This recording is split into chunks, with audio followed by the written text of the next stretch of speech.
రాయచూడి MLA Srikanth Reddy పచ్చ మీడియాపై fire అయ్యారు.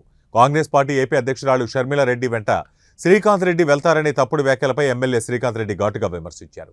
ప్రజల మద్దతుతో చిత్తశుద్ధితోనే రాజకీయం చేస్తామన్నారు. ప్రజాసేవే ధ్యేయంగా నిజాయితీయే శ్వాసగా బతికే వాళ్ళమన్నారు.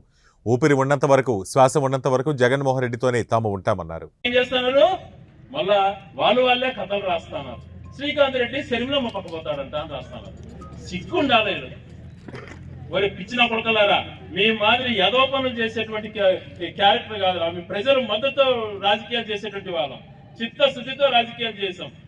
ప్రజాసేవే ధ్యేయంగా నిజాయితీ శ్వాసగా బతికేటువంటి వాళ్ళం. జెండా పుట్టింది మన చేతుల పైన పుట్టినటువంటి జెండా మన నాయకుడు జగన్మోహన్ రెడ్డి. ఈ ఊపిరి ఉన్నంత వరకు, శ్వాస ఉన్నంత వరకు మనం ఎవరితో ఉంటాం? జగన్మోహన్ రెడ్డితో ఉంటాం. కానీ ఇంకొక నీచులు నికృష్టులు మాట్లాడే విధంగా వీరమాదిరి రోజుకు ఒక పార్టీ మారేటువంటి గుణం పొంది కాదు. పుట్టినప్పటి నుంచి ఒకటే పార్టీలో ఉంటాం, సత్యంత వరకు ఒకటే పార్టీలో ఉంటాం. ఎవరు మన నాయకుడు? జగన్మోహన్ రెడ్డి. అంతేగాని ఇటువంటి నీచులు వార్తలు రాస్తే నేను ప్రెస్ మీట్ పెట్టి ఖండించాలంట. వారి తిక్కన కొడకల్లారా, ప్రజల మధ్యలో మాట్లాడతాను కానీ నేనేంద్ర ఖండించేది ఎదవల్లారా. మనము ఒకటే దారి మంది. అదేది ఏ దారి? జగన్మోహన్ రెడ్డి దారి. ఏ దారమ్మా? జగన్మోహన్ రెడ్డి దారి.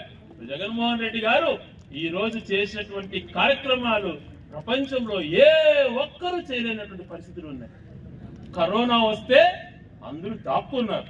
కరోనా వస్తే రాయచూట్లో కరోనా హాస్పిటల్ పెట్టించి నిద్ర ఉన్నాం. ఆడ కరోనా పేషెంట్లతో పాటు ఉన్నాం మేము, భార్య బిడ్డలను వదిలి. చాలా మంది అన్నారు, అయ్యా నువ్వెందుకు పోతావు ఇల్లు వదిలి అని చెప్పి. భయపడలా నేను. నాయకులు అన్నప్పుడు, ఎన్నికలప్పుడు కాదు, మిగతా సమయాల్లో పని చేయాలి. ఇదే కరోనా వచ్చి అందరూ దాముకుంటే ఏ ఒక్కరు బయటకు రాని పరిస్థితుల్లో ఆనందం అందిస్తే ఏదో మా జీవితాలు బాగుపడతాయంటే సొంత 30 లక్షలు పెట్టి ఇంటింటి ఆనందం ఉంది పంపించిన. వీళ్ళంతా పలికినారు. అప్పుడు ఇప్పుడు ఓట్లు అడిగేవాళ్ళు ఎక్కడున్నారు? వీళ్ళంతా ఇప్పుడు వస్తున్నారు బయలుదేరి, మాకు ఓటు వేయండి, అట్టేయండి, ఇట్టేయండి అని చెప్పి.